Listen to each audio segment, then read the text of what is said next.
Howdy, gang. It is International Women's Day today. So, are you the sort of person who waits till one day of the year to celebrate the achievements of women around the globe, or women in your life, or women who make an impact on your life? Or are you like me and think, why is it only Women's Day one day a year? Shouldn't every day sort of be International Women's Day? I don't know. I'm not you. But there is one thing that I do know, and that is the Daily Dope is in the air.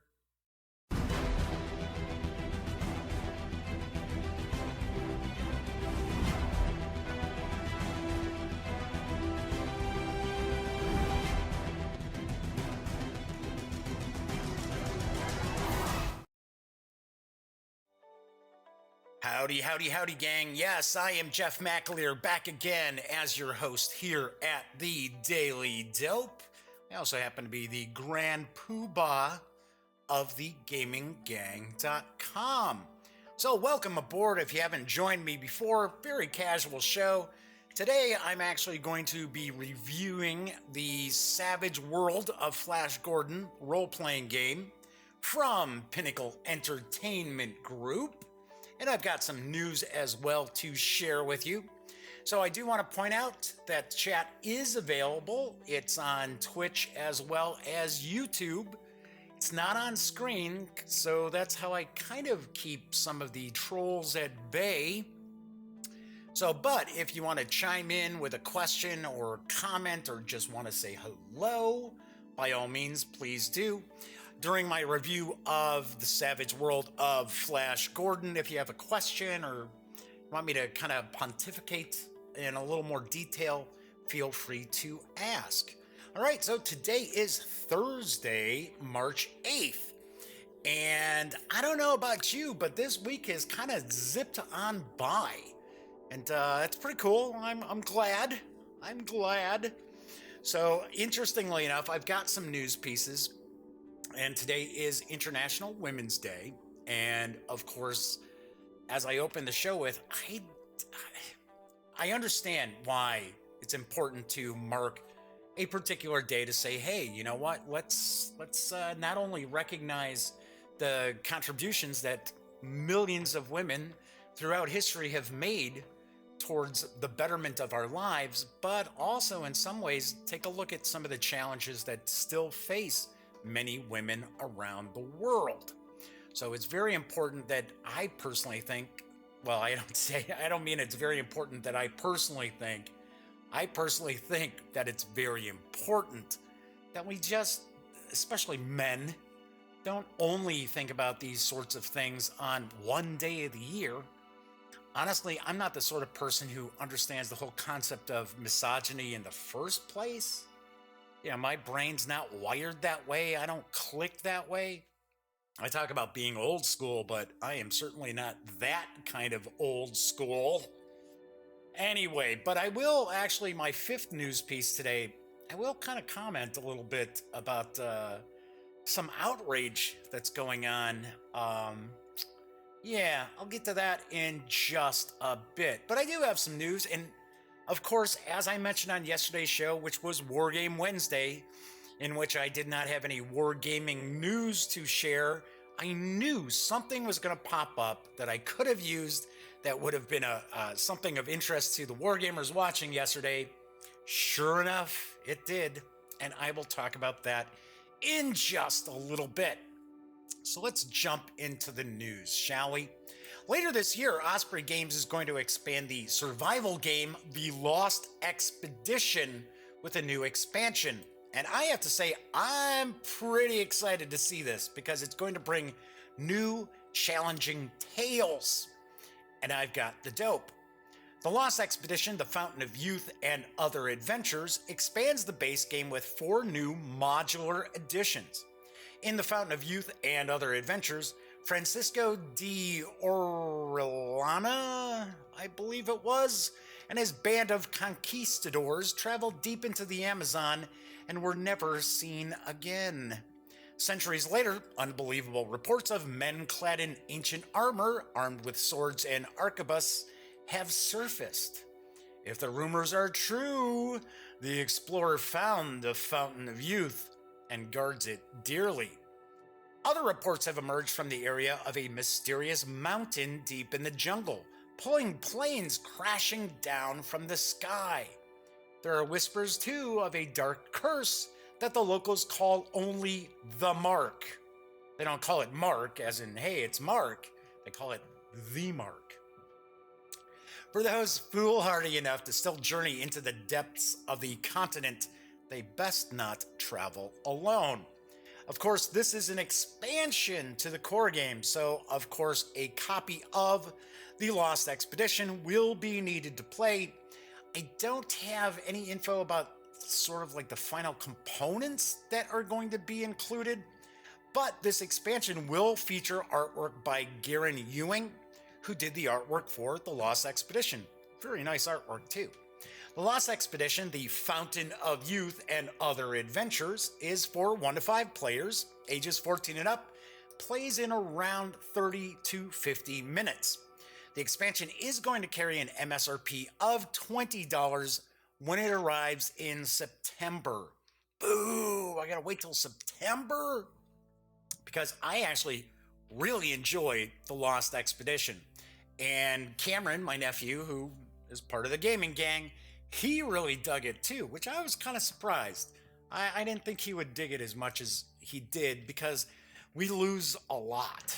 We find ourselves most of the time just one spot away from that lost city when our final explorer's last health goes poof.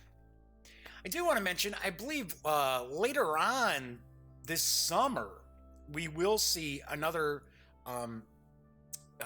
Pierre Sylvester is the designer of the Lost Expedition, and we're going to see Judge Dredd, the Cursed Earth. And that looks pretty cool because that is a classic Judge Dredd story arc. And I think that's going to fit this system really nicely. So we will see that before we get to see the Fountain of Youth. I also do want to point out, too, that if you're a fan of Frostgrave, the skirmish miniatures system that's from Osprey, which I have started to take a peek at, there are 3 new products which will be arriving in June. And as more info becomes available about those, I will certainly share that with you. All right, moving right along, the Teenage Mutant Ninja Turtles meet Munchkin in the current Kickstarter from IDW Games, Nickelodeon, and the company I hate to love, Steve Jackson Games. Here's the dope. Munchkin Teenage Mutant Ninja Turtles puts you right into the roles of the turtles that team up and fight evil. This game takes the butt-kicking, back-flipping ninja stylings of the TMNT and combines it with the dungeon-exploring, loot-hoarding gameplay of Munchkin. Play as Leonardo, Donatello, Michelangelo, and Raphael along with April O'Neil and Casey Jones to take on Shredder, Krang, and even more as you race to level 10. I believe there's actually even a special Pigeon Pete character that's going to be available only in this Kickstarter. Adopt special fighting styles and learn powerful katas as you gain levels and collect gear. The monsters of Munchkin have never been tougher, so now, more than ever, it's important to team up with other players to unleash powerful abilities against your foes. Don't want to let your friends get ahead? Team up with one of over a dozen different classic allies, from Master Splinter to Sally Pride. Ever imagine being Casey Jones wearing Shredder's helmet, Bebop's sneakers, wielding Leonardo's katana, all in a pizza chef suit? You can even make him untouchable with the heightened reflexes kata so he can't get hit by traps, and partner him up with Master Splinter for backup so you're ready for battle. Based on the multi-generation inspiring Teenage Mutant Ninja Turtles comics and the original Munchkin game by Steve Jackson Games, Munchkin Teenage Mutant Ninja Turtles was developed by John Cohn with art by legendary artist and TMNT creator Kevin Eastman. I do have about a 2-minute video from the Kickstarter. It's going to explain the game quite a bit better than I probably could, although in reality, it's Munchkin. It's not going to revolve around a lot of heavy mental lifting. So let's take a peek at the new Kickstarter.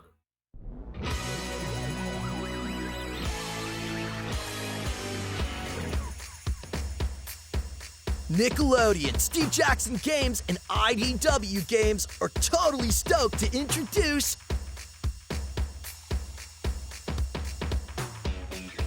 Munchkin Teenage Mutant Ninja Turtles.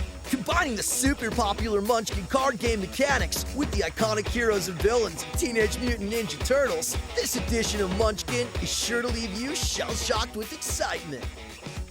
Fully illustrated with brand new art from Kevin Eastman, Tad Galusha, and colored by Jay Photos, Munchkin Teenage Mutant Ninja Turtles is as rad to look at as it is to play.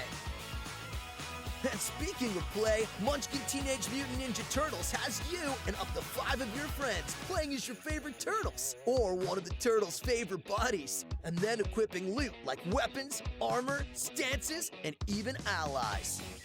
And you're gonna totally need to collect that loot to be able to beat the baddie standing between you and reaching level 10. Beat monsters and get more loot. But dudes, monsters in Munchkin Teenage Mutant Ninja Turtles are like way tough. You'll probably even need to team up with your bros to keep gaining levels. Don't worry, in this version of Munchkin, teaming up grants everyone on the team with special bonuses. Just don't expect the team to stick together too long. As you get closer to level 10, your once allies will surely play trap cards to slow you down. Because the first player to reach level 10 is the first turtle to the pizza place. And the first turtle to the pizza place is the turtle that eats for free.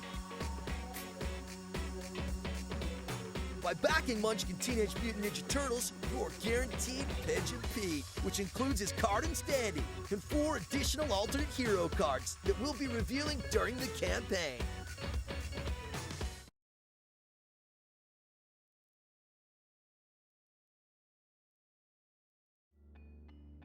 Pretty interesting, I have to say. I thought it was kind of funny how the video just ends like really abruptly.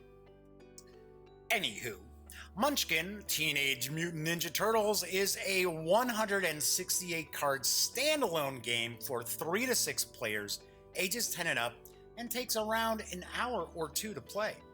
The Kickstarter project is just shy of 700% of its funding goal, or at least it was about an hour and a half ago, and you can reserve a copy of the game at the $30 pledge level through March 21st.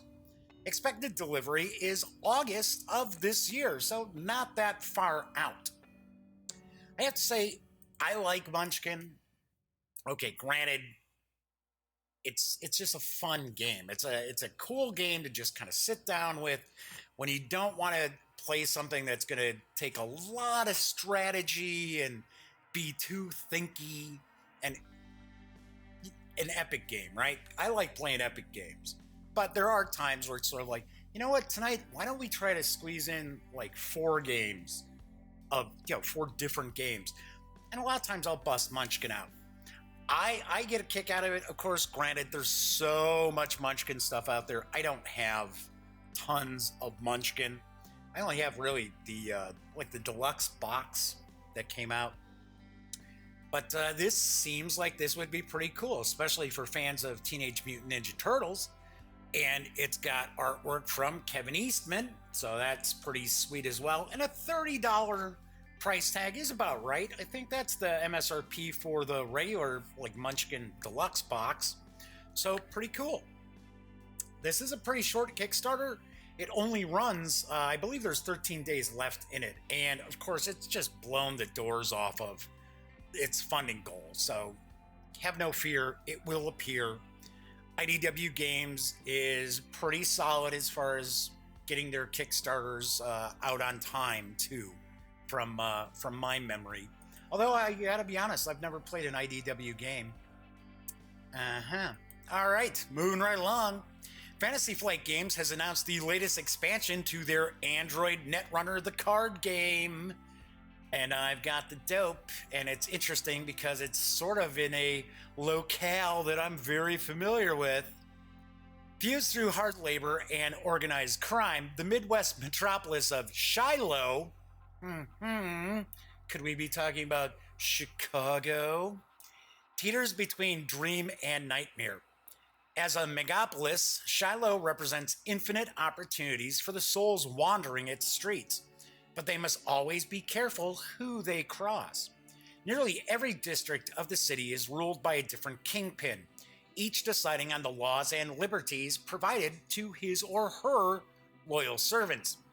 Fantasy Flight Games is proud to announce Reign and Reverie, a new deluxe expansion for Android Netrunner, available now for pre-order from your local retailer or, of course, the FFG website. Reign and Reverie is a 156 card expansion, 3 copies each of 49 new cards and 9 unique single copy cards, featuring new tools for all 10 factions in Android Netrunner, the card game, while exploring the urban landscape of Shiloh, a beacon of light in the Midwest. This includes a new identity for all 7 major factions, a new console for every major runner faction, and new agendas for every corp. Because Reign and Reverie features new cards for all 10 factions in the game, it's a perfect companion piece to the revised core set which released late last year. With these powerful new tools, the game of Android Netrunner will never be the same. The core Netrunner game is for 2 players ages 14 and up, plays in around 45 minutes. The Reign and Reverie expansion will carry an MSRP of $29.95 when it hits stores. I have to point out, I don't have a release date, but usually when Fantasy Flight Games reveals more of an inside look at something, we can expect that to release in about 4 to 6 weeks. That's how I usually see this. I will admit, I have not played Android Netrunner. I have heard very, very good things about it. I hear it is loads of fun. We do have a review on thegaminggang.com for the game, but I was not the one who reviewed it. It was one of our correspondents at the time who did the review, and they certainly dug it. So, I have to say, I think it's kind of cool that Chicago's getting a little bit of love from Fantasy Flight Games with this new expansion. All right, so I had mentioned previously that yesterday was Wargame Wednesday, right? So I did an unboxing of At Any Cost Mets 1870, designed by my good buddy Herman Lettman and from GMT Games, because Wednesdays is sort of, wargaming day. Just like Thursdays, I try to do some RPG stuff. And of course, I get a lot of wargamers who watch the show on Wednesdays or catch it afterwards, the rendered video on YouTube. And of course, there was no wargaming news that I could find that was interesting that I wanted to share. So of course, about 4 hours after I finished the show, I get an email from Compass Games with their newest release that is shipping very soon. And I'm like, just a few hours late. Anyway, I do want to talk about Raiders of the Deep, U-Boats of the Great War, because it is shipping March 15th from Compass Games, and I've got the dope. Raiders of the Deep, U-Boats of the Great War, 1914 to 1918, is a solitaire tactical level game placing you in command of a German U-boat during World War I, known at the time as the Great War. Your mission is to destroy as much Allied shipping as possible while advancing your crew quality, increasing your commander rank, and attempting to survive until the armistice and the end of the war. Raiders of the Deep is based on the popular Hunters game system by Gregory M. Smith and marks the first dedicated board game treatment covering World War I U-boat warfare. The story of the first U-boat war is one of the desperate battles above and below the waves of piracy and atrocities, and of the frustrations caused by the maneuverings of politicians and military leaders who fail to understand the realities of this new kind of warfare. Raiders of the Deep offers players an opportunity to experience the story of that first U-boat campaign. It was a campaign that combined savagery and chivalry in equal measure, reflecting the twilight of the old system of warfare and the dawn of the modern age, an age of total war. The object of the game is to conduct numerous patrols in the role of a German U-boat commander and sink enemy ships. You command one of 19 available German U-boat models which undertook missions. The success of each patrol is reflected by the total tonnage of ships sunk, which will result in promotion and crew advancement and in receipt of the highly coveted Pour le Mérite award. I'm sure I mispronounced that. Just as in the real U-boat war, the game system involves a great deal of chance, as was the case historically. But ultimate success rests on the decisions you make during your career. Raiders of the Deep U-Boats of the Great War 1914-18 is shipping, as I mentioned, on March 15th. So you can still get your order in to score the game during its first wave. No pun intended. The game takes about 2 to 3 hours to play and will normally carry an MSRP of $99, but you can snag it right now for $75 from Compass Games website. I like the Hunters system it was actually Consim Press, and it was released through GMT, which I'm a little surprised that this game is actually being released through Compass Games. A little surprised, but it's okay. Compass, from what I've seen, I've never actually gotten my hands on a Compass game, but from what I've seen, their component quality is pretty nice. The graphics always look pretty good, so pretty solid wargaming company. But as I mentioned, I'm a little surprised because the first two games, the Hunters as well as Silent Victory, came through GMT. But I definitely dig both games. Now, there are some detractors out there, and it was actually mentioned a little bit, kind of hinted at, in the news piece, talking about the randomness. There are some folks out there who don't care for the Hunters series because there is a lot of randomness that can take place during the game. Myself personally, that really doesn't bother me. Then again, I've always been a big fan of the old Avalon Hill titles, which were also solitaire, B-17, Queen of the Skies, and Patton's Best. So I don't mind all the random charts and things like that. So personally, I find this pretty interesting. I'm glad to see a little love going to submariners or submariners, I guess I would say, from World War I. I think that's kind of cool. This is one to look for, folks. Certainly one to take a peek at for any wargamers who might be catching this show today. All right, so my final news piece, I didn't really put together any sort of slides or anything like that to share with you. But earlier today, Disney had announced that Jon Favreau is going to helm a Star Wars live-action television series. Whoa. So supposed to be, the story is he's going to write, he's probably going to direct the pilot or the first episode, and he will be executive producer. So I thought, wow, that's cool. Jon Favreau always strikes me as kind of a regular guy. Yeah, kind of like us, right? Sort of a kind of a Kevin Smith-ish character. And I gotta admit, I have followed his career for a long time. Vegas, baby. Vegas. Your money, baby. Your money. Yeah, I know. So, most people aren't going to get that reference. But anyway, so I was like, hey, that's pretty cool. Plus, fans of the Marvel Cinematic Universe do owe a little debt of gratitude to Jon Favreau because you figure he directed the first two Iron Man movies, and if they had flopped, the MCU would be a whole lot different than it is today. So you got to give him some credit for that. keeping, think about Warner Brothers and what they've done with the DC cinematic universe. And that's all up in the air right now because outside of Wonder Woman, they have not done too well. Anyway, so the thing that threw me off a bit today was, so this announcement is made, and today is International Women's Day.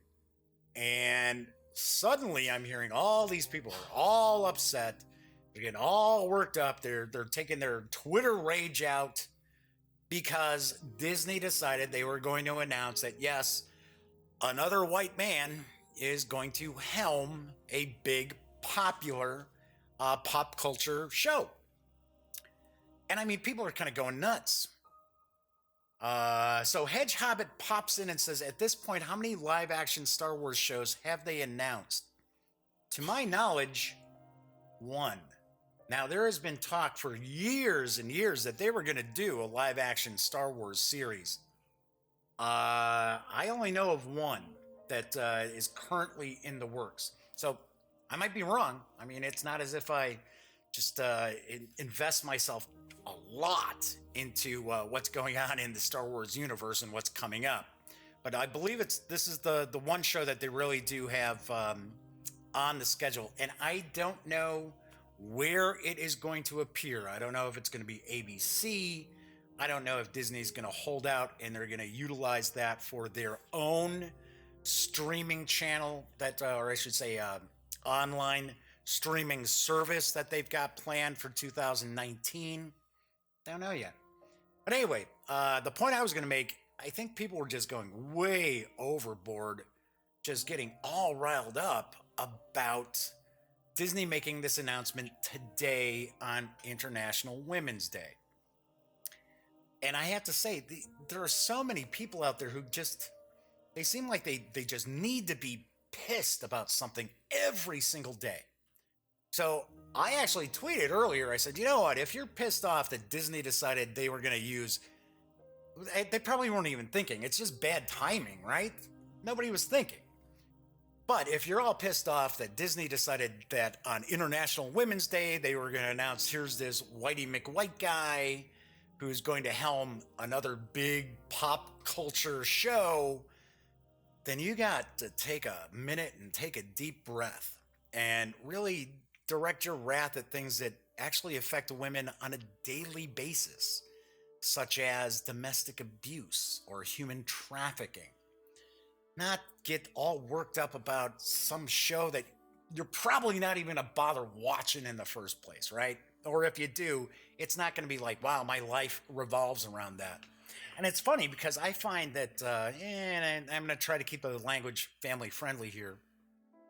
I find that you get these people who they just spend, most of their day just venting, piss and vinegar online, and they really don't do anything, right? They sit on their dead asses and they're at work or whatever, and then I'm taking out my rage on Facebook, or I'm taking it out on Twitter, and blah, blah. And you know what? At the end of the day, they do nothing. They do not go out there and volunteer their time or donate money or anything like that to causes that matter. They just sit there and whine and bitch and complain. And then they just all sit around jerking each other off, right? Sorry, I don't get it. I don't get the whole I'm all pissed off about some stupid, silly thing. Be pissed off about what's really going on in the world and what affects millions of people every day. Not some goofy ass Disney announces Jon Favreau's gonna be helming some Star Wars show. Anyway, so there you go. I'm not gonna carry on about that too much, but just like I said, I don't get it. And I know there's people out there that are gonna completely disagree with me, and they're gonna tell me, "Oh, Jeff, you don't understand the point. You don't get the point." It's like, yes, I do get the point. I do get the point that women are underrepresented in speaking roles, in films, in directors' roles, in composers' roles, all that stuff throughout Hollywood. I do understand that. I get that. But at the end of the day, that doesn't have as much of an impact on the rest of the world than other issues facing women today. All right, so moving right along, after I pontificate about that, I have a review for Flash Gordon, the role playing game, or as it is also being called, The Savage World of Flash Gordon from Pinnacle Entertainment Group. So, there are two core books really, that are available right now in PDF. The print edition of the game has not arrived yet, to my knowledge. And there are some other items in the Flash Gordon RPG that I'm not going to talk about because I have not taken a peek at them. But I am going to talk about the core rulebook as well as the Kingdoms of Mongo book. So it is a PDF that I did get a chance to take a look at and go through both of. And I will mention, I did not receive these as review copies from Pinnacle Entertainment Group, so don't think that, the final score I give it is tied into, I got the RPG for free. Anyway, so if you're not familiar with Flash Gordon, which I don't know how you would not be familiar with Flash Gordon in some way, it began as a comic strip, and amazingly enough, I don't think a lot of people realize how long that comic strip ran in newspapers, because it ran from 1934 through 2003. I know most people think of, I've seen that some of the Alex Raymond artwork, and maybe they know that he's the creator of it. But a lot of people probably don't realize that it was actually a staple of newspaper comics for decades. Now, I do want to point out it wasn't always a daily strip. For most of its run, there were periods of a few years here and there that it would be a daily strip, but for most of its run, it was a prestige Sunday comic strip. And I know many people out there watching probably don't recall how comic strips would actually sell newspapers. And, I joke around, I'm old. Well, I'm not that old, right? I mean, I wasn't around to read the Flash Gordon comic strip when it came out, or see the Flash Gordon serials or anything along those lines. I mean, come on, my mom's not even old enough to have been around for that. But I have to point out, when Bloom County was in newspapers, and it was in the Chicago area, it was carried in the Sun-Times. I picked up the Sun-Times religiously simply for Bloom County. And I was not alone. It was Bloom County and the sports page, because I like the Sun-Times sports section better than I did the Trib. But an interesting aspect of Flash Gordon is originally King Syndicate, who had all these comic strips that they would sell to various newspapers, had actually approached the family of Edgar Rice Burroughs, because they wanted to actually do John Carter, Warlord of Mars. And the reason behind that was because Buck Rogers had come out in newspaper strips, and it was very, very popular. And of course, the estate of Edgar Rice Burroughs, either they wanted too much money or they just weren't interested at all in seeing it in a comic strip. But King couldn't get the rights to do John Carter, so they approached Alex Raymond, who was an illustrator for them already, and said, hey, we want you to create one of these characters, kind of like Buck Rogers. We want you to make our own Buck Rogers. And I'll be the first to admit, being familiar with both Buck Rogers and Flash Gordon, I've always preferred Flash Gordon. To me, Buck Rogers has always been sort of dry and so it's a guy in the future, and I'm not talking about the TV show with Gil Gerard or anything like that. I'm talking about the comic strip, and then I actually read some of the Buck Rogers stories that came out in the 40s back in the day. So anyway, I am pretty familiar with Flash Gordon. And you have to keep in mind that Alex Raymond is one of two illustrators who really revolutionized the comic strips in newspapers. And the other is Harold Foster, who did Prince Valiant. And I just got to throw this out there. If you have an opportunity to check out some of the collections of the newspaper strips of either Flash Gordon or Prince Valiant, and you dig comics, you owe it to yourself to check it out. It's just wonderful, fantastic artwork. And I'm not kidding, it revolutionized comic books and comic strips. All right, so anyway, talking about the game itself. Both the core book and Kingdoms of Mongo clock in at 192 pages. I do want to say the PDF normally carries MSRP of $19.99 for either book on Drive-Thru RPG. Right now, there is that GM's Day sale going on. This is part of it. So you can score each book for $13.39. Very good deal. The core book's written by Scott Woodard, and Kingdoms of Mongo is authored by Scott Woodard, Randy Mazans. I know that's wrong. I know that's way wrong. Simon Lucas, Anthony Pryor, Ed Wetterman, Preston Du Bois, David Boop, and John M. Goff. If you're not familiar with Flash Gordon, as I mentioned, started off as a comic strip, then it became a serial back in the, I want to say 40s, late 30s, early 40s, starring Buster Crabbe as Flash Gordon. There were 3 serials. And if you're unfamiliar with the concept of a serial, it was basically every week at the theater, you'd have, your main movie. But usually they would have like kids' movies early, and then, of course, the adult films. And I don't mean adult films like nowadays adult films. I'm talking like Gone with the Wind, Casablanca, that kind of stuff. They would have those in the later afternoon and evening.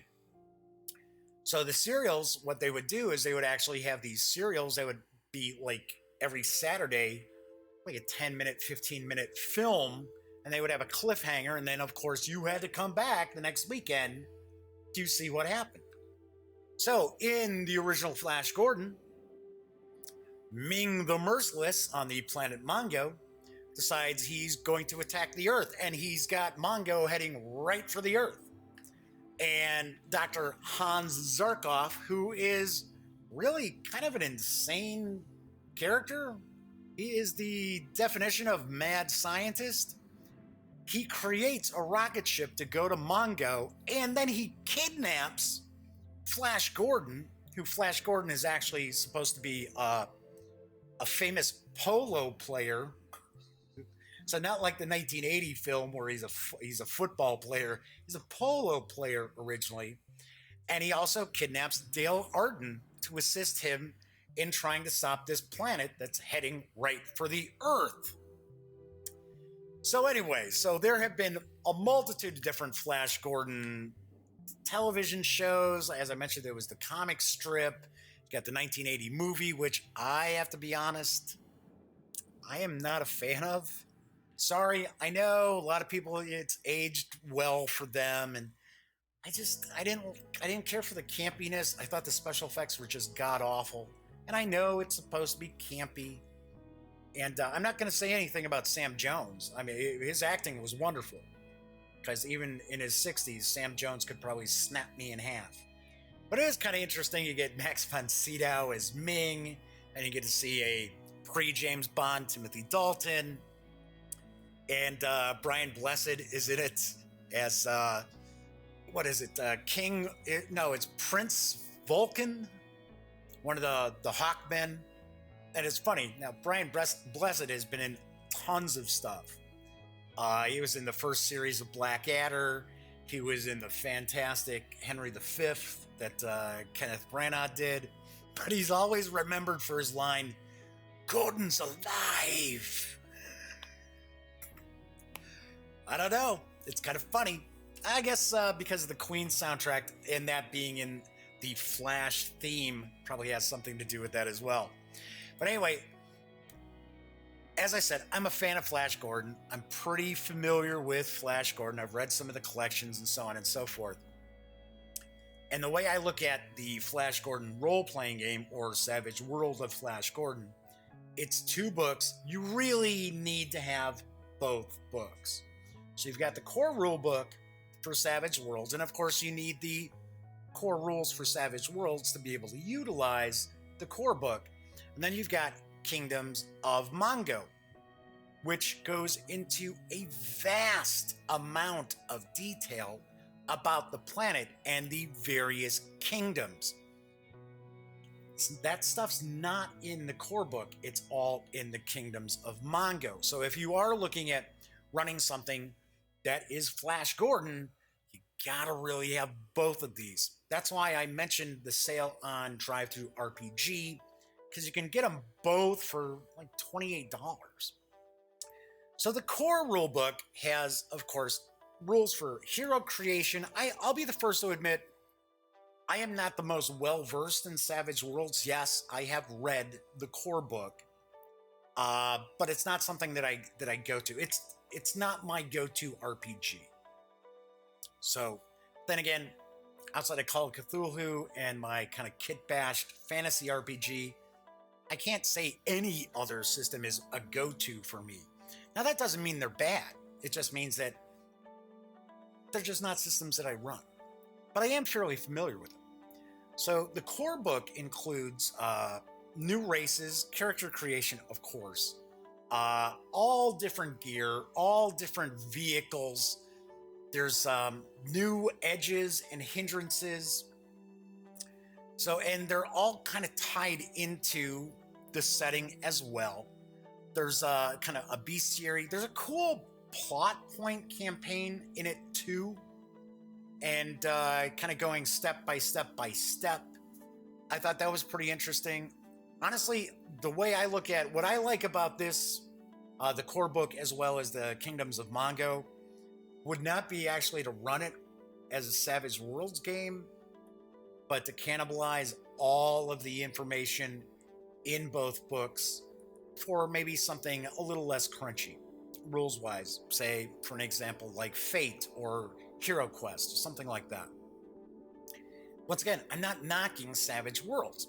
So, not being really well-versed in Savage Worlds, one thing that I did notice about the core book is that it seems like there's a lot of kind of new rules tweaks to the game itself. Now, there are some new additions that are specifically geared towards Flash Gordon and kind of pulp science fiction. What I'm talking about, it just seems like there's I don't know if there's a second edition. I think there's a second edition of Savage Worlds that's on the horizon. And I want to say that I got the impression reading through the core book that you're looking at some new rules that are going to be in the second edition, or maybe, I don't know if it's second edition, it's a new edition of Savage Worlds. Now, there are some unique items, unique aspects that have also been added to the core Savage World rules. So you are looking at, they've introduced this thing called a cliffhanger, which in reality, I think sounds more interesting in theory than it is going to be in execution. Can't say for sure. So what the cliffhanger does is because, as I mentioned before, during the serials and even the cartoon from, I want to say 1979, which was a King feature, which was actually a cool cartoon because it had a beginning, a middle, and an end. Unlike most Saturday morning cartoons, sort of like you could skip a few episodes and it didn't really matter because they were either all self-contained or, yeah, a lot of times it'd be, one or two stories in that half-hour time slot. Whereas with the Flash Gordon cartoon, you had to make sure you watched every Saturday, because if you didn't watch it and you missed an episode and you caught it the next week, you'd be like, well, wait, what's going on? What happened? What's going on here? So I thought it was very cool, although they kind of recycled a lot of the animation throughout it, which was sort of But still, I thought it was a very, very cool cartoon as a kid, obviously, watching it. But they did the same thing. They would have a cliffhanger. There'd be the cliffhanger, which was like, okay, now you got to tune in next week and see what's going on. A great example these days would be the Good Place on NBC, which is a show that I like to watch. And they do the same thing. They end each episode kind of on a cliffhanger where it's like, oh my gosh, I got to tune in next week to see exactly what happened. So anyway, so you've got this cliffhanger mechanic. And what it does is it allows the players to call for a cliffhanger. And if they can successfully deal with the cliffhanger, then they get rewarded for that cliffhanger. Now, the cliffhanger, they can call for a cliffhanger whenever they want. You're supposed to give the players a cliffhanger token each game session that they can utilize. And the cliffhanger could be any number of things. The reason why I think it sounds more interesting in theory as opposed to application is that puts a lot of pressure on the GM, because the players can kind of call for this cliffhanger at any time. Now, there are cliffhanger cards, and I wasn't all that thrilled with the cliffhanger cards because it'd be like something like natural disaster or teleportation. So like the players were teleported from one place to another place. They're all real kind of generic in description, sort of. So really, and of course the cards the players don't get to utilize the cards. It's for the game master, right? Oh, okay, well, to help you out of a jam, you could use these cliffhanger cards. I don't know. I think a clever GM could be, could come up with better things on the fly than what's on these cards. So anyway, so if the players are able to deal with this cliffhanger, then they also get this kind of new bonus where it's sort of like a Benny, but where Bennies are spent to re-roll and I'm trying to remember the name of it. The name of this new edition.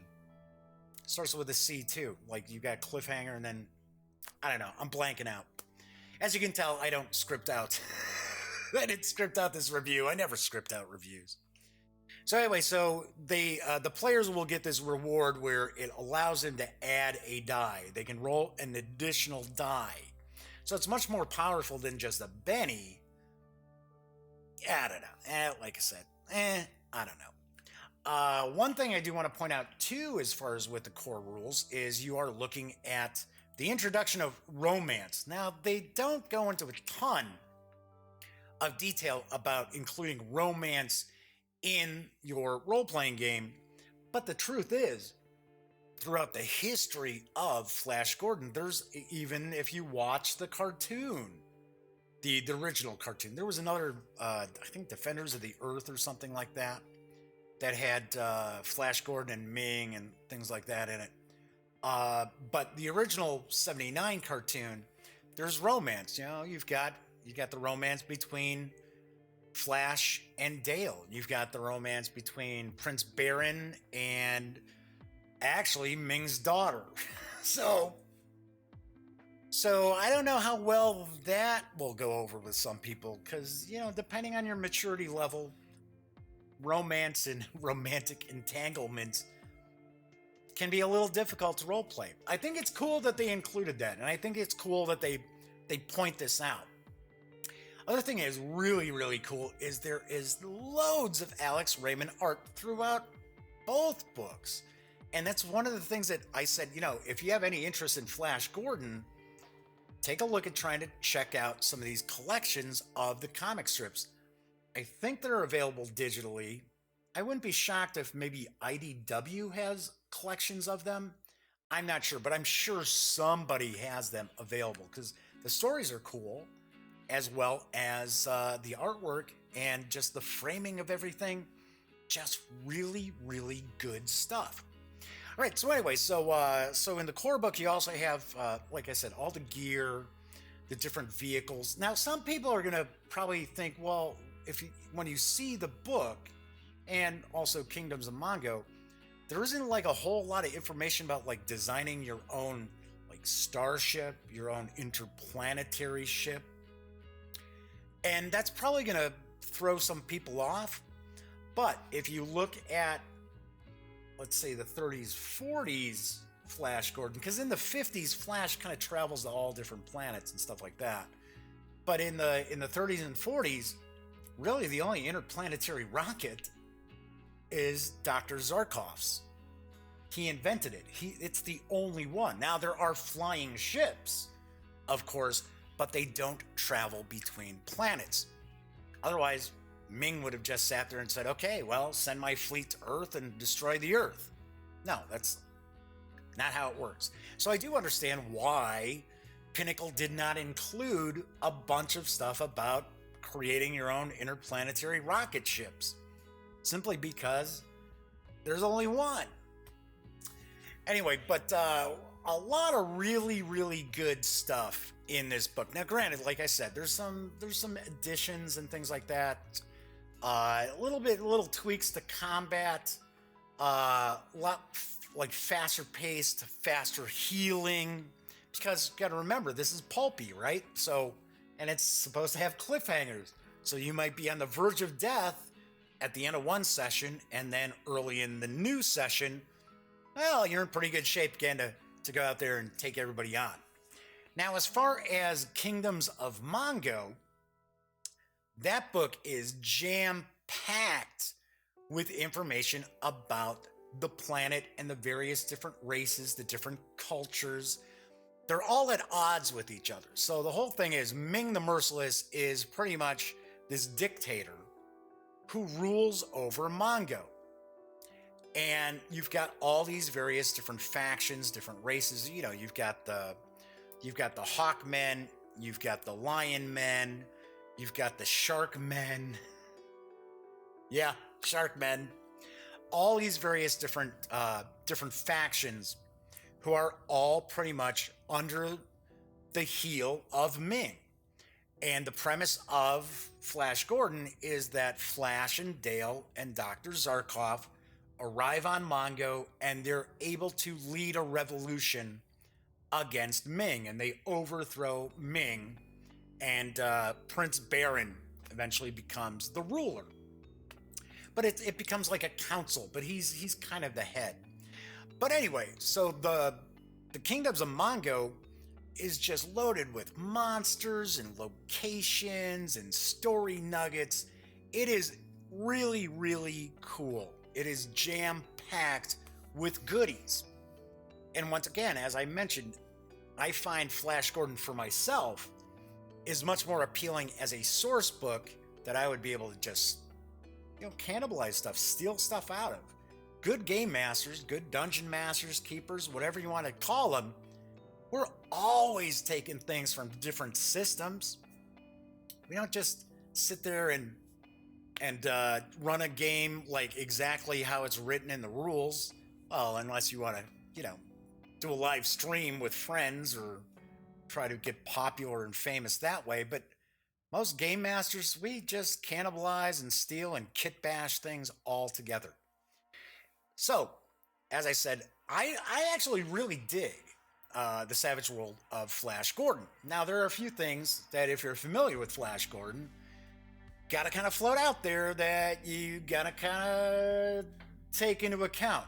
So, first off, you have to realize that this IP was created back in the early 1930s, so much different mindset, way less politically correct than we are these days.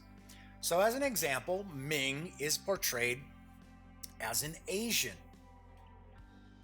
Yeah, okay, so he's portrayed as an Asian, and the strange thing is, nobody else, like his daughter doesn't look Asian. So it's sort of like, what? So, and if you actually think of the name Mongo, very easily, Mongol. So, I know, back in the 30s and that, the whole Asian, got the Fu Manchu, very mysterious, very villainous. Okay, so that's not going to play too well now. So easily enough, you could do what they did in the 80s cartoon and just give them green skin. Pretty simple. Another aspect of Flash Gordon is sort of that whole white man's burden thing. So here you got this planet, you got all these different people, all these different races. They're human-ish, but they're not necessarily humans. They're not Earth people. So of course, The Earth people are the ones who have to come and actually lead them in rebellion against Ming. Yeah, okay, well, you don't have to invest yourself into that whole white man's burden thing, lifting up those savages. You also have to take a look at sexism and racism as well in the setting. You can play with it as much as you want. But of course, if you're looking to kind of simulate Flash Gordon from the 30s and 40s, then you have to deal with a little bit of racism and probably quite a bit more sexism.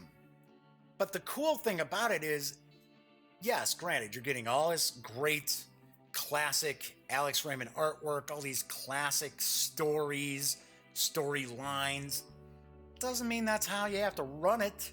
You don't have to run it as if you're remaking shot for shot the serials of the 30s and 40s. Absolutely not. You can create your own Mongo, your own heroes. That's something else that some folks might be curious about. Well, do I have to play a human? Do I have to play like Flash Gordon or Dale Arden or Dr. Zarkov? No, there are actually character creation rules in there. You can be a Lion Man if you want. You can be a Hawk Man. There's all different stuff in there. You can completely replace Flash Gordon, Dale Arden, and Dr. Zarkov with your own characters from Earth. So pretty cool. I like that because I know a lot of times when you're dealing with, say, a game that is set in an established IP, that sometimes, like for an example, like Doctor Who, right? So the Doctor Who role-playing game, which is very cool. I love Cubicle 7.